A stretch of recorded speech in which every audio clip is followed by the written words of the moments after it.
Mari kita berdoa. Kasih karunia dan damai sejahtera dari Allah Bapa dan dari anaknya Tuhan Yesus Kristus menyertai kamu sekalian. Amin. Shalom Bapak Ibu, saudara-saudaraku sekalian di dalam nama Tuhan Yesus Kristus.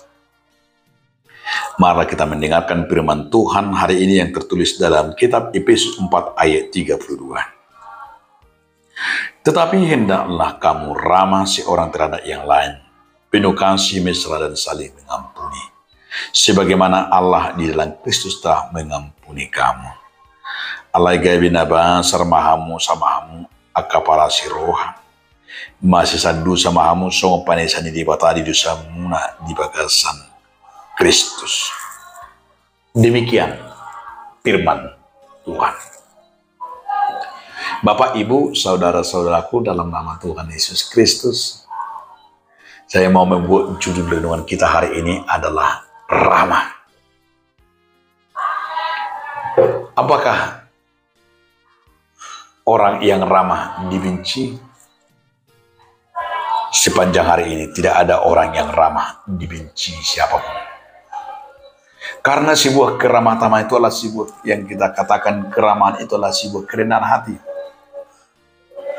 Keramahan itu adalah mengundang orang bersahabat dengan dirinya. Orang yang ramah itu adalah orang yang beretika. Orang yang ramah itu adalah orang yang penuh dengan kasih mesra. Orang yang ramah itu adalah orang pengampun. Tapi coba lihat orang yang bergaya sombong, yang susah ramah. Waduh, mengerikan hidupnya itu. Gayanya mengerikan. Kayak gaya-gaya, kayak gaya-gaya preman lah, gaya egois lah, macam-macam. Dan kedatangannya juga tidak pernah disenangi orang.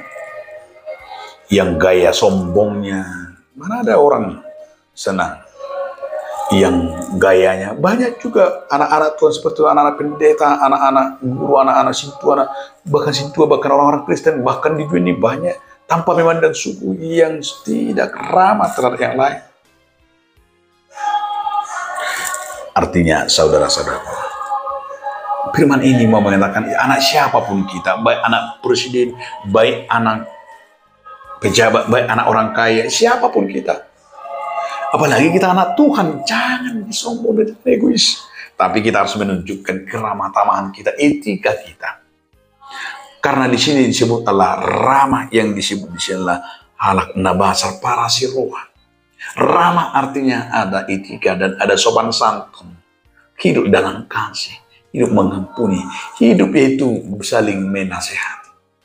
Ramah artinya itulah memberikan kesempatan orang lain untuk saling memberikan itu kerjasama, hubungan yang baik, dan saling tukar pikiran. Keramahan itulah mengajak kita bersahabat. Janganlah kita senang dengan membuat wajah yang menyeramkan. Ingatlah orang-orang yang selalu membuat dirinya seram itulah terbuat dari tanah apa? Tanah kuburan. Selalu ingin ditakut-takuti, itu terbuat dari tanah kuburan itu. Yang hidupnya yang senang ditakut-takuti, yang senang menakut-nakuti. Wajah-wajah yang diseramkan.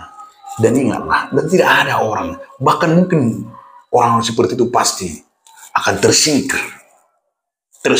Kenapa? Karena dia tidak pernah ramah. Karena dia adalah egois, maka tidak ada orang yang senang. Ya, maka firman hari ini, hendaklah kita ramah. Itu yang dikatakan oleh Paulus kepada jemaat di Efesus. Orang-orang yang ramah itu adalah akan membuat dia ketertarikan orang lain. Ada magnet, yaitu lewat keramahan itu, magnet itu membawa kesejukan.